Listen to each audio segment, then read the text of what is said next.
మర్చిపోలేడు కాబట్టి తప్పకుండా మీకు అండగా ఉండి ఇక్కడ ప్రాంతాన్ని అభివృద్ధి చేస్తాడు. ఏ సమస్యలున్నా అన్న దృష్టికి నేను తీసుకెళ్లి సెంట్రల్ గవర్నమెంట్ దృష్టికి కూడా నేను తీసుకెళ్లి తప్పకుండా మీ కుటుంబ సభ్యురాలుగా మీకు పనిచేస్తామని నేను కోరుతున్నా. ఇప్పుడు మాత్రం ఓటేయకపోతే మళ్ళీ 10 సంవత్సరాలు వెనుకబడిపోతారు కాబట్టి ఇప్పుడు ఓటేసి అత్యధిక మెజార్టీ ఇచ్చి మన పార్టీని మనం ఈ మల్కాజ్గిరి సీట్ని మనం రేవంత్ రెడ్డి అన్న గెలిచినట్టే లెక్క కాబట్టి తప్పకుండా మనం అందరం పార్టీ మేడ్చల్ మల్కాజ్గిరి పార్లమెంట్ నియోజకవర్గం నుంచి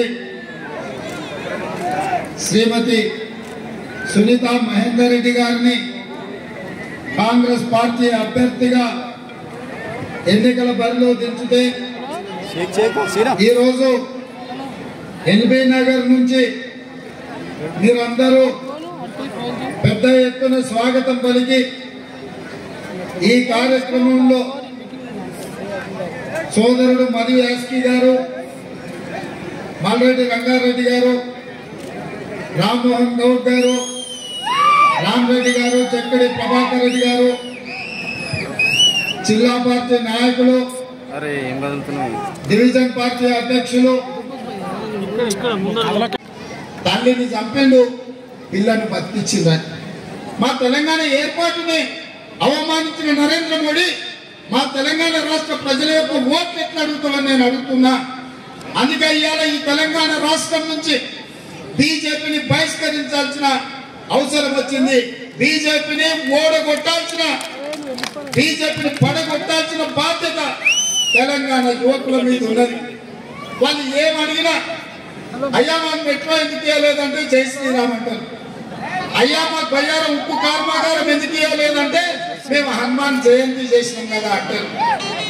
అయ్యా బీజేపీ పుట్టక ముందు, నరేంద్ర మోడీ ప్రధానమంత్రి కాకముందు మా తండ్రులు తాతలు, వాళ్ళ తండ్రులు తాతలు ముత్తాతలు శ్రీరామనవమి చేసినాము, హనుమాన్ జయంతి చేసినాము, బోనాల పండుగ చేసినాము, బతుకమ్మ పండుగ చేసినాము, మైసమ్మకు, ఎల్లమ్మకు, పోసమ్మకు కోడి కోసినాం, కళ్ళు కోసినాం.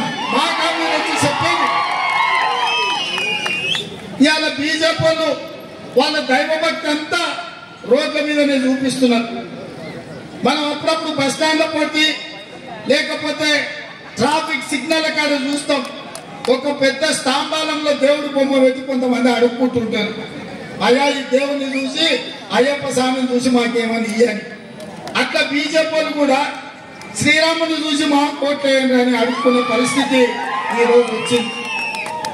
అందుకని నేను బీజేపీ సోదరులకు నేను చెప్పదలుచుకున్నా, దేవుడు గుడిలో ఉండాలి, భక్తి గుండెల్లో ఉండాలి తప్ప దేవుడు గుడిలో ఉండాలి, భక్తి గుండెల్లో ఉండాలి. బస్ స్టాండ్ లో పోట దేవుడు బొమ్మ పెట్టి చేప పిల్లలు వస్తే కన్నా లటక్కని మిగుదామని ఇవాళ కట్లనే తెలంగాణ ప్రజల్ని మళ్ళోసారి మోసం చేయడానికి కొంగ బయలుదేరింది బస్ వేసుకొని. ఈ కొంగ పట్ల కూడా అప్రమత్తంగా ఉండి ఈ కొంగ కోటేసిరంటే అది పరోక్షంగా బీజేపీకి వేసినట్టే. అందుకే మిత్రులారా, మీకు అందరికీ నేను చెప్పేది ఒకటే, మా ఆర్టీసీ సోదరులు ప్రాంతంలో ఎక్కువ ఉంటారు. ఆనాడు ఆర్టీసీ దివాలా తీసింది. మీరు సమ్మె చేస్తే మీ కార్మికులను పొట్టన పెట్టుకున్నాడు కేసీఆర్. కానీ మేము వచ్చినాక ఇక్కడ మా అక్కలు చాలా మంది ఉన్నారు. మా ఆడబిడ్డలకు ఆర్టీసీలో ఉచిత ప్రయాణం ఇచ్చి నెలకు 350 కోట్లు, ఇప్పటికి 1369 కోట్లు ఆర్టీసీకి ప్రభుత్వం నుంచి కట్టినాం. దివాలా నుంచి ఆర్టీసీని బయట పడేసినాం. మా అక్కలు, మా ఆడబిడ్డలు అమ్మగారింటికి పోవాలన్నా, అత్తగారింటికి పోవాలన్నా, ఇంటాయన మీద కోపం వస్తే చెప్ప పెట్టకుండా అమ్మ ఇంటికి పోవాలంటే కూడా చేతుల సిల్లి గవ్వ లేకుండా బస్సు ఎక్కిపోయేటట్టు చేసినాం. యాదగిరి గుట్టకు లేకపోతే భద్రాచలంలో రాముల వారిని దర్శించుకోవాలంటే ఒక్క పైసా పెట్టుబడి పెట్టకుండా దేవుళ్ళను, గుళ్ళను దర్శించుకునే పరిస్థితి రూపాయలు వైద్యానికి ఉచితంగా ఇచ్చినాం. ఆడబిడ్డలకు 500 రూపాయలకే ఇవాళ సిలిండర్ ఇస్తున్నాం. కేసీఆర్ మోడీ కలిసి 1200 చేస్తే ఇవాళ ఆడబిడ్డలకు 500 రూపాయలకే సిలిండర్ ఇస్తున్నాం. ఇంటూ కరెంటు చూస్తే కరెంటు షాక్ కొట్టినట్టు ఉండే 200 యూనిట్లు పేదోళ్లకు ఉచితంగా కరెంట్ ఇచ్చి ఇవాళ పేదల్ని ఆదుకున్నాం. అదేవిధంగా పేదవాళ్ళకి ఇల్లు కట్టుకోనికే 4,50,000 ఇల్లు 22,500 కోట్లతోటి రాష్ట్రం నలుమూలల ఇందిరమ్మ ఇల్లు పేదోళ్ళు కట్టుకోనికి 5 లక్షల రూపాయలు ఇవాళ ఉచితంగా ఇస్తున్నాం. 30,000 నిరుద్యోగ ప్రాంతంలో తాగునీటి సమస్య తీర్చినాం. మెట్రో రైలు వేసినాం, ఔటర్ రింగ్ రోడ్ కట్టినాం, అంతర్జాతీయ ఎయిర్పోర్ట్ వేసినాం. ఇన్ని చేసిన మనం ఈసారి మన ప్రభుత్వం ఉంది, మన ప్రాంతాన్ని అభివృద్ధి చేసుకోవడానికి పూర్తిగా మనకు అవకాశం ఉంది. అందుకే ఈ ఎన్నికల్లో ఈ పార్లమెంట్లో ఎల్బీ నగర్కు అవసరమైన అభివృద్ధి, హయత్ నగర్ వరకు మెట్రో, మూసి ప్రక్షాళన, వికారాబాద్ నుంచి నేరేడ్చేర్ల నల్గొండ జిల్లా వరకు మూసిని మొత్తం ప్రక్షాళన చేసి మంచి నీళ్లు బారే విధంగా ప్రాజెక్టును పూర్తి చేసి మీ 118 జీవో పరిష్కారం చేసి మిమ్మల్ని ఆదుకునే బాధ్యత నాది. మరి ఇన్ని పనులు చేసే నేను మిమ్మల్ని ఏం అడుగుతలేను, మనులు అడుగుతలేను, మాణిక్యాలు అడుగుతలేను, మీ ఇంట్లో ఏమైనా చిన్న చిన్న వజ్ర ముక్కలు ఉంటే అవి కూడా అడుగుతలేను. ఫ్రిడ్జ్ లో, మంచాలో టీవీలు పోతే, సైకిల్లో ఏమైనా కొట్టుకపోతే కనీసం అవి కూడా ఇప్పేలే. ఆయన చెప్పిండు, బండికి బండి, గుండుకు గుండు అని. బండి రాలే, గుండు రాలే, మళ్ళీ అరగుండు వచ్చి ఇప్పుడు మనకు ఓట్లు అడుగుతున్నాడు. మిత్రులారా, కిషన్ రెడ్డి గారు కేంద్ర మంత్రి ఉన్నాడు, కానీ మనకు నయా పైసా తీసుకురాలి. కాబట్టి ఇవాళ ఓట్లు వేపించుకుంటే మోడీ మళ్ళీ గుజరాత్ కే నిధులు తీసుకుపోతాడు. తిరిగి మోడీ అధికారంలోకి వస్తే మన ప్రాంతానికి పదవులు ఇవ్వడు, మన ప్రాంతానికి పరిశ్రమలు ఇవ్వడు, మన ప్రాంతానికి పెట్టుబడులను రానివ్వడు. తెలంగాణను అక్క కోసం, ఎవరి కోసం గట్టిగా చెప్పాలన్నా, ఇప్పియాలి కదా. ఇవాళ మీ అందరినీ అక్కకు అండగా నిలబడండి.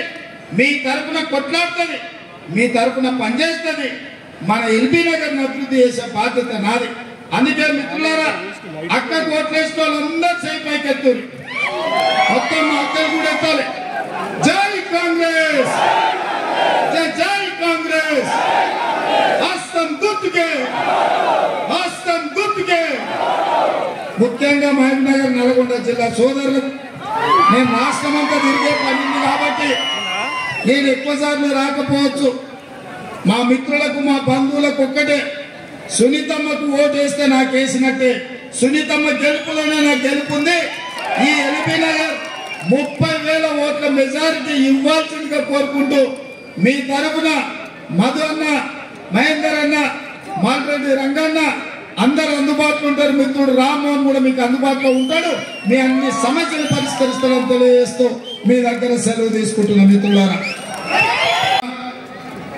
ఈ సభను విజయవంతం చేసి ఈ కార్యక్రమంలో మా కమ్యూనిస్టు సోదరులు, సిపిఐకి సంబంధించిన వాళ్ళు, సిపిఎం వాళ్ళు అందరూ మద్దతు పలికి, ప్రొఫెసర్ కోదండరామ్ గారు పార్టీ తెలంగాణ జనసమితి కూడా కాంగ్రెస్ మద్దతు పలికి ఎన్నికల్లో కాంగ్రెస్ గెలిపించడానికి ముందుకు వచ్చినందుకు మీ అందరికీ మనస్ఫూర్తిగా ధన్యవాదాలు. ఇవాళ మీ ముందు తెలంగాణ రాష్ట్ర ముఖ్యమంత్రిగా నిలబడి కాంగ్రెస్ పార్టీ తెలంగాణ అధ్యక్షుడిగా మాట్లాడుతున్నా అంటే 2019 ఎన్నికల్లో నాడు మల్కాజ్గిరి పార్లమెంటు నియోజకవర్గం నుంచి ప్రశ్నించే గొంతుకగా మీ సోదరుడిగా ఈ ఎల్బీ నగర్ దాదాపుగా 29,000 మెజారిటీ ఇవ్వడంతో మల్కాజ్గిరి పార్లమెంటు నుంచి ఎంపీగా ఎన్నికై కాంగ్రెస్ పార్టీ నాయకత్వం దృష్టిలో పార్టీ పట్ల, కార్యకర్తల పట్ల పనిచేస్తాననే నమ్మకం కలిగించి పిసిసి అధ్యక్షుడై ఆ తర్వాత రాష్ట్ర నలుమూలలు తిరిగి తెలంగాణ ముఖ్యమంత్రిగా మీ ముందుకు వచ్చిన నేను ఎల్బీ నగర్ శాసనసభ నియోజకవర్గంలో ఉన్న మా మహబూబ్ నగర్ నుంచి, నల్గొండ జిల్లా నుంచి, రంగారెడ్డి జిల్లా నుంచి కూడా అత్యధికంగా ఉన్న మా సోదరులు, మా వాడు ఈ రాష్ట్ర సమస్యల మీద ప్రశ్నించే గొంతుకై మా సమస్యల పట్ల ప్రభుత్వాలను నిలదీస్తాడు. ఆనాటి తెలంగాణ ప్రభుత్వం ఉన్నాడు, 7 ఎమ్మెల్యేగా ఉన్నాడు. భారతీయ జనతా పార్టీ నాయకుడుగా నాకు అమిత్ షా, నరేంద్ర మోడీ తెలుసు అంటారు. నీకెవరైనా తెలుసు రాజేందర్ గారు, మా ఎల్బీ నగర్ కు ఏం చేసినావు, ఏం తీసుకొచ్చినావు, ఏం నిధులు ఇప్పించినావు అని నేను ఈరోజు అడుగుతున్నాను. ఆయనలో 2021 వరదలు వచ్చినప్పుడు మన ప్రాంతం ముఖ్యంగా మూసి పరివాహక ప్రాంతం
గౌరవనీయులు మల్యాస్ గారికి